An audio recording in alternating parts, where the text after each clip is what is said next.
ఓం నమో భగవతే శ్రీ మేధాదక్షిణామూర్తయే. ఓం నమో భగవతే శ్రీ ఆదిశంకరాయ. ఓం నమో భగవతే శ్రీ రమణాయ. శ్రీ గురుభ్యో నమ. ఎవరైనా నేనున్నాను అంటే అందరం ఉన్నానమే చెప్తాము.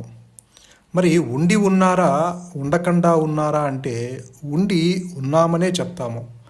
ఆ నేను ఉన్నాను అంటే ఆ ఉండటమే భగవంతుని యొక్క స్థితి. ఆ నేను అనేది భగవంతుని యొక్క మొదటి నామము. నేను ఉన్నాను అన్నదే నీ స్వరూపము, అదే అహం స్ఫురణ. నేను దేహం, అహం దేహము అనేది నీ స్వరూపము కాదు. ఈ స్వరూపము ఎరుక లేక ఉనికితో కూడి అన్యత్వము లేక ఆలోచనలు లేక అనంతంగా చాలా ఘనాతి ఘనంగా వ్యాపించి ఈ సృష్టికి ఆధారంగా ఉన్నది. నీవు ఇప్పుడు ఈ మాయానేనుతో నేను ఉన్నాను అని చెప్పటానికి కారణం కూడా ఆ అహం స్ఫురణ. అది నీవు గుర్తించినా గుర్తించలేకపోయినా నీ హృదయంలో ఒక దివ్యమైన శక్తి ఉన్నది. దాని ఆధారంగానే నీవు నేను ఉన్నాను అని నీవు పలుకుతున్నావు. ఆ ఉండటము అనే స్థితి నీకు ప్రతిరోజు అనుభవంలో ఉన్న నీవు దాన్ని గుర్తించలేకపోతున్నావు. అది ఉండబట్టే నీవు ఉన్నావు. ఉండటము అన్న స్థితి ఉండబట్టే ఈ సృష్టి అంతా నడుస్తూ ఉన్నది. నీ గురించి నేనున్నాను అనగలవు అంటే నీ ఉనికి కేవలము ఉనికి మాత్రమే కాదు, దాని గురించి నీకు జ్ఞానము ఉందన్నమాట. నిజానికి ఆ ఉనికి చైతన్యము ఒకటే, అదే ఆత్మ. నీవు దేని గురించన్నా తెలుసుకుంటున్నావు అంటే ఆ తెలుసుకునే దానికి అంటే ఆ జ్ఞానానికి ఆధారమై ఉన్నది ఇంకొక జ్ఞానం ఉంది, అదే పరిపూర్ణమైన జ్ఞానము. ఇప్పుడు నీకున్నది సాపేక్ష జ్ఞానము అంటే చాలా లిమిటెడ్ నాలెడ్జ్, పరిమితమైన జ్ఞానము. నీవు ఈ పరిమితమైన జ్ఞానంతోనే అన్నీ తెలుసుకుంటున్నావు. ఈ తెలుసుకునే జ్ఞానము సత్యము కాదు. ఎందుకంటే నీకు నిద్రపోయినప్పుడు నీ తెలుసుకునే జ్ఞానం అక్కడ లేదు. అంటే అది తాత్కాలికంగా ఉన్నది. ఈ తాత్కాలికంగా నీకు సత్యం అనిపించవచ్చు, కానీ నిజమైన సత్యము అది పర్మనెంట్. దాంట్లో ఎటువంటి మార్పు ఉండదు. అది ఎప్పుడూ కాలాలకు అతీతంగా నేనున్నాను అన్నది తన్ను తాను తెలుసుకుంటూ ఉంది జ్ఞానవృత్తి చేత. కాబట్టి అది నీ స్వరూపము. నీ వాస్తవికత గురించి నీకు తెలియకపోయినా ప్రపంచం వాస్తవమని రుజువు చేయడానికి ప్రయత్నిస్తూ ఉంటావు. దీనిని చూచి ప్రపంచం నవ్వుతుంది. ప్రపంచం వాస్తవము ఎట్లాగైనా అందామని ప్రయత్నిస్తూ ఉంటావు. నిజానికి వాస్తవికతకి ప్రమాణం ఏంటి? తనంతట తానే సంస్థితమై, తనంతట తానే అభివ్యక్తమై, నిత్యమై, ఏ పరివర్తనము చెందనిదే వాస్తవం కాగలదు. అంటే సత్యంలో అది తనకు తాను ప్రకటితమవుతుంది. అది స్వయం ప్రకాశము. అంటే ఉనికి లేక ఎరుకతో కూడి ఉన్నది. ఈ తనకు తాను సంస్థితమై ఉంటుంది. కానీ ప్రపంచం అలా లేదు. ప్రపంచము తనంతట తానే సంస్థితం అవుతుందా? ప్రపంచము నేనున్నానని ఎప్పుడూ చెప్పదు, కానీ నీవు చెప్తున్నావు. అంటే నీవు ఈ మనస్సు సహాయం లేకుండా ఎప్పుడైనా గోచరించిందా నీకు ఆ ప్రపంచము? నిద్రలో మనస్సు లేదు, ప్రపంచము లేదు. రెండు ఒకేసారి ఈ విధంగా సంభవించటానికి అర్థం ఏమిటి? శాస్త్రీయ పరిశోధనకి అనుమానం యొక్క సూత్రాలే ప్రాతిపదిక అని నీకు తెలుసు కదా. ప్రపంచం వాస్తవమేనా అనే విషయాన్ని ఈ అనుమాన సూత్రాలను అనుసరించి తెలుసుకోవచ్చు కదా అంటారు భగవాన్ రమణులు. ప్రపంచానికి తన గురించి ఎరుక లేకపోవచ్చు, కానీ ప్రపంచం ఉంది కదా అంటే భగవాన్ ఇలా చెప్తారు. ఎరుక అన్నదెప్పుడు ఆత్మ చేతనత్వమే. దేని గురించైనా నీకు ఎరుక ఉంటే ప్రధానంగా నీ గురించి ఎరుక ఉన్నట్టే. ఆత్మ చైతన్యం లేని ఉనికి అంటూ ఏమీ లేదు. అది ఉనికి కానే రాదు. అది ఆపాదించబడిన ఉనికి, అంటే ఆపాదించబడిన అసత్యం. అది నామరూపాలు ఆపాదించబడినాయి. సత్తు అసలైన ఉనికి, ఒక లక్షణం కాదు. అదే అసలు పదార్థము, అదే వస్తువు. అందువల్లే దానిని సచ్చిత్ అంటారు. ఒకటి కాకుండా రెండోది మాత్రమే కాదు. ప్రపంచము తనంతట తాను ఉండదు. తన ఉనికి గురించి దానికి తెలియదు. అటువంటి ప్రపంచము సత్యమని ఎట్లా అనగలవు నీవు? ప్రపంచం యొక్క లక్షణం ఏమిటి? ఎప్పుడూ మారుతూ ఉండటము, అంతులేని సందిగ్ధం. అది పరాధీనమై ఆత్మ చైతన్యం లేని నిరంతర పరివర్తన చెందే ప్రపంచము సత్యము కాజాలదు అంటారు. అంటే ప్రపంచం ఎప్పుడు నేనున్నాను చెప్పట్లా. ఆ ప్రపంచాన్ని గుర్తించేది నీవు. ఆ దృశ్యమాన ప్రపంచాన్ని గుర్తించేవాడు ఒకడున్నాడు. ముందు వాడు ఉన్నాడేమో చూడు, అసలు వాడు ఉద్భవించాడేమో గమనించు అంటారు. నీవు ఉంటేనే ప్రపంచం ఉంటుంది.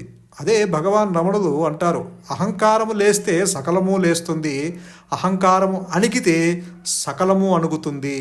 అంటే నీకు ఎప్పుడైతే ఆ వ్యక్తిత్వము బయటకు వచ్చినప్పుడు నీకు నామరూపాలు నీవు తాదాప్యం చెందుతావు, నామంతోనూ రూపంతోనూ. అంటే ఇక్కడ ఆలోచన, నామము రూపం అంటే ఆలోచనలతో నీవు దృశ్యంతో తాదాప్యం చెందుతావు. కాబట్టి నీవు లేస్తేనే ప్రపంచం లేస్తుంది. అంటే నీవు గమనిస్తేనే ప్రపంచాన్ని నువ్వు తెలుసుకుంటావు. ఇక్కడ తెలుసుకునేవాడు ఉండబట్టి నీవు ఆ ప్రపంచాన్ని గుర్తిస్తున్నావు, కానీ ప్రపంచము తనంతట తానుగా అభివ్యక్తం అవ్వట్లేదు అంటారు భగవాన్. ఒకవేళ ప్రపంచం కనుక నిజమైతే నీవు నిద్రపోతున్నప్పుడు ఆ ప్రపంచం ఎటుపోయింది? నీవు సత్యాన్ని మాత్రమే అన్వేషిస్తూ ఉంటే ఈ ప్రపంచం మిథ్య అని అంగీకరింపక తప్పదు. అందే భగవాన్ చెప్తారు, ఆధ్యాత్మిక సాధకునికి జగత్తు మిథ్య అనే అనాలి, వేరే మార్గం లేదు. సత్యము, నిత్యము, సర్వశక్తి సమన్వితము అయిన బ్రహ్మమే తానని మనిషి మరిచి జగత్తులో వస్తూ పోతుండే అనేక పదార్థాల వలె తాను కూడా కేవలం ఒక దేహాన్ని అన్న భ్రమ ఉంటే జగత్తు మిథ్యేనని, ఒక భ్రమేనని అతనికి గుర్తు చేయవలసిన అవసరం ఉంది. ఎందుచేత? అతను ఆత్మని మరిచాడు కాబట్టి. అతని దృష్టి ఎంతసేపు బాహ్యమైన భౌతికమైన ప్రపంచంలోనే ఉంది కాబట్టి. అతను అంతర్ముఖుడై విచారణ కొనసాగించాలంటే బయటి భౌతికమైన ప్రపంచమంతా మిథ్యే అని చెప్పాల్సి వస్తుంది. అతనికి ఆత్మ సాక్షాత్కారం అయితే తప్ప, అంటే ఆత్మ తప్ప వేరే ఇంకేమీ లేదని తెలుస్తుంది. అంటే ఎప్పుడైతే నీకు అనుగ్రహం చేత నువ్వు ఎప్పుడైతే అంతర్ముఖువై విచారణ కొనసాగిస్తుంటే అనుగ్రహము చేత ఆత్మ తనకు తానుగా వ్యక్తమవుతుంది. అంటే నువ్వు తెలుసుకోలేవు, అది తనకు తానుగా తెలియబడినప్పుడు అప్పుడు ఆత్మ తప్ప వేరే ఇంకేమీ లేదని తెలుస్తుంది. అప్పుడు విశ్వమంతా బ్రహ్మంగానే పరిగణిస్తాడు. ఆత్మ లేకుండా విశ్వము లేదు, ఆత్మ లేకుండా దేహము లేదు, ఆత్మ లేకుండా సృష్టి లేదు, ఆత్మ లేకుండా ఈ ప్రపంచం లేదు అని అప్పుడు చెప్తావు. అన్నిటికీ మూలమైన ఆత్మని గమనించక బయటి ప్రపంచమే వాస్తవము, శాశ్వతము అనుకున్నంత కాలము అతనికి బయట ప్రపంచం కేవలం భ్రమేనని గుర్తు చేస్తూనే ఉండాలి. ఇది అనివార్యం. ఇప్పుడు ఒక కాగితాన్ని తీసుకోండి, దాని మీద ఉన్న అక్షరాలనే మనం గమనిస్తాం. ఆ అక్షరాలు వ్రాయబడిన కాగితాన్ని ఎవ్వరూ గమనించరు.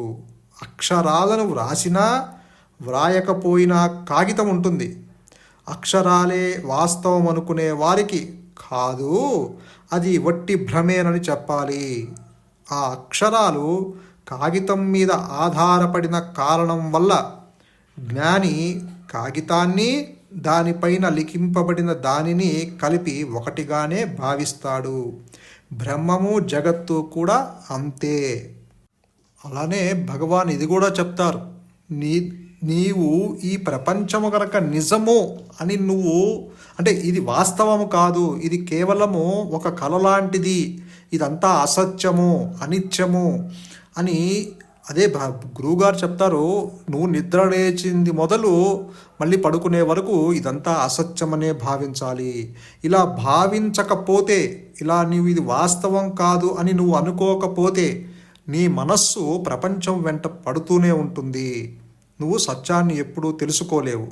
ఉన్నది ఒకే ఒక సత్యము అయినా పైకి కనపడేదే వాస్తవం అనుకుంటే యథార్థం ఎప్పుడూ తెలియదు. ఇప్పుడు త్రాడు సర్పము ఉందనుకోండి, ఒక త్రాడును చూచి సర్పమని నీవు మోసపోవచ్చు. ఆ త్రాడు సర్పమేనని నీవు ఊహించుకున్నంత సేపు త్రాడుని త్రాడుగా గమనించలేవు. లేని సర్పమే నీకు వాస్తవమవుతుంది. వాస్తవమైన త్రాడు మాత్రం లేనట్టే అనిపిస్తుంది. అందుకని భగవాన్ చెప్తున్నారు, జగత్తు మిథ్య, బ్రహ్మమే సత్యము అని ఆదిశంకరులు కూడా చెప్పారు. ఈ శంకరులు మళ్ళీ ఇంకొక మాట జోడించారు, జగత్తు కూడా బ్రహ్మమే అని. ఇప్పుడు ఆయన రెండవ దానితో ఆగలేదు. ఏమన్నారు?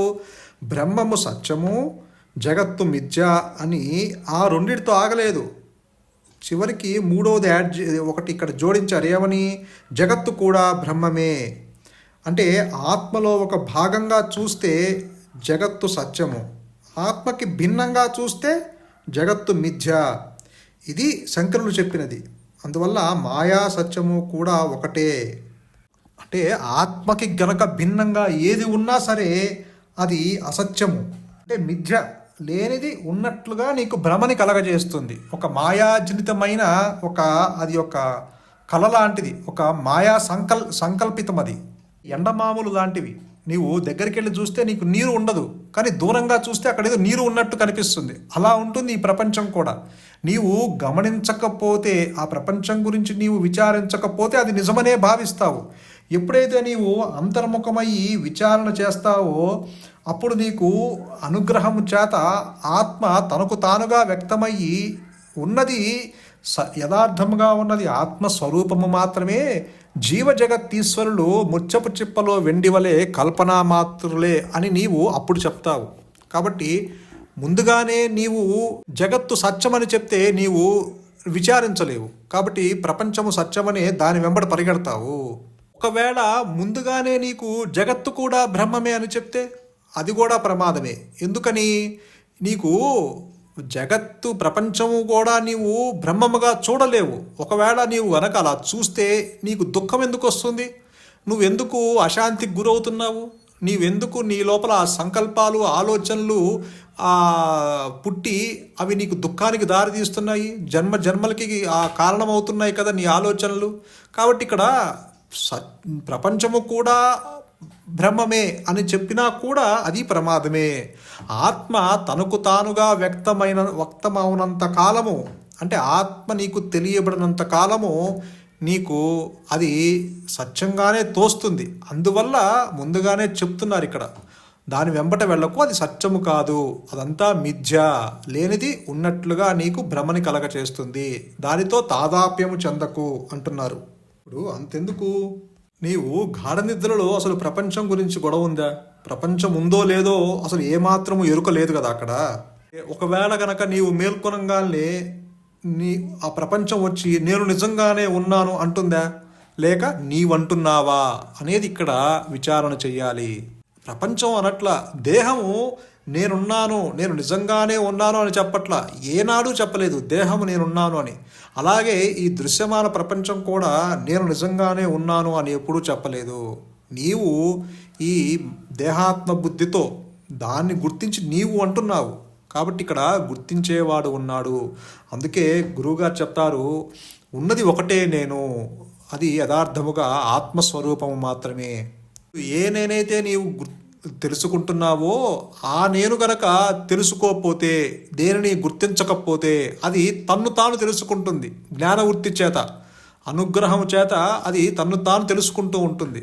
కాబట్టి ఇక్కడ ఏ నేనైతే నీవు గుర్తిస్తూ ఉన్నావో ఆ మనస్సుతోనే, ఆ మాయా నేనుతోనే నీవు దేనిని గుర్తించకుండా ఆ యొక్క స్టిల్నెస్, నువ్వు గనక నిశ్చలమైన మనస్సుతో గనక ఉంటే అది అనుగ్రహం చేత అక్కడ ఆత్మగానే ప్రకటితమవుతుంది, నీ స్వరూపంగా అది ప్రకటితమవుతుంది. కాబట్టి ఇక్కడ అసలు ఆ నేను అంటే ఈ ప్రపంచాన్ని గుర్తించే ఆ నేను ఎవరో తెలుసుకో, అన్ని సందేహాలు తీరుతాయి.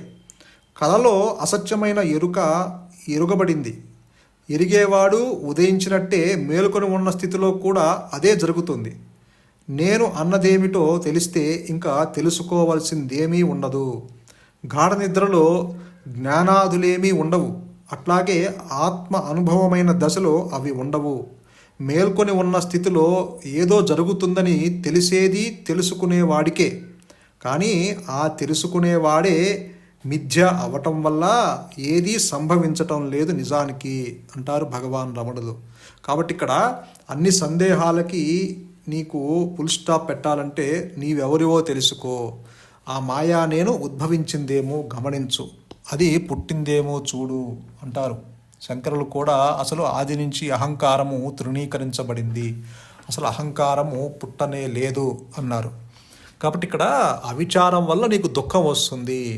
ఎప్పుడైతే నీవు కొంత అవగాహనతో విచారం చేసి అంతర్ముఖమైనప్పుడు తప్పకుండా the self that does everything. ఆత్మ అనుగ్రహము చేత అది నువ్వు తెలుసుకోలేవు, అది ఆత్మని. నీ ప్రయత్నము కొంతవరకే, ఆ తర్వాత నీవు దాన్ని అందుకోలేవు. అది అది ముందుకొస్తుంది ఎప్పుడైతే నువ్వు, గురువుగారు అదే చెప్తారు, ఎప్పుడైతే నీవు సిన్సియర్గా ఎఫర్ట్ పెట్టినప్పుడు ఖచ్చితంగా నీలో మార్పు తీసుకొచ్చి ఆత్మ నిన్ను మట్టు పెట్టి అది అనుగ్రహం చేత, ఆ అనుగ్రహం అంటే ఆత్మ వ్యక్తమవటం అంటే అనుగ్రహం వ్యక్తమవటమే. అనుగ్రహం అనేది బయట నుంచి రాదు, నీ హృదయంలోంచి అది పొంగి పొరలి నిన్ను ముంచేస్తుంది. ఎప్పుడైతే అది అనుగ్రహం చేత అది వ్యక్తమైందో అప్పుడు ఇక్కడ ఈ వ్యక్తి ఉండడు, ఇంకా అంటే ఈ వ్యక్తి భావన ఉండదు, ఈ జీవ లక్షణాలు ఇంకా ఉండవు, తొలగిపోతాయి. ఇక అంటే మేఘాలు ఎప్పుడైతే ఆ పవనాలు వీచి మేఘాలు తొలగినప్పుడు ఆ సూర్యుడు అంతకుముందే ప్రకాశిస్తూ ఉన్న ఆ సూర్యుడు మనకి దర్శనమిస్తాడు. అలాగే ఇక్కడ ఆ జ్ఞానం అనే పవనాలు వచ్చినప్పుడు ఈ అజ్ఞానం అనే మేఘాలు తొలగిపోయి అంతకుముందు ప్రకాశిస్తూ ఉన్న ఆ జ్ఞాన భాస్కరుడు నీ స్వరూపంగా వ్యక్తమవుతాడు. కాబట్టి ఇక్కడ అప్పుడు సూర్యునిలో చీకటి లేనట్టు ఆత్మస్వరూపంలో అజ్ఞానానికి అసలు తావు లేదు, ఇంకా అజ్ఞానము నిలవదు. అంటే అక్కడ ఆ భ్రమ తొలుగుతుంది. ఇప్పుడు నీకు అవగతమవుతుంది, ఉన్నది ఒకటే నేను, అదే అహంస్ఫురణ, నేనున్నానని ఎరుక లేక ఉనికితో కూడి ఉన్న అది స్వయం ప్రకాశమైన జ్ఞానము. సంతోషం. మౌనమే శరణ్యం, మౌనమే నీ సహజత్వం. ధన్యోస్మి.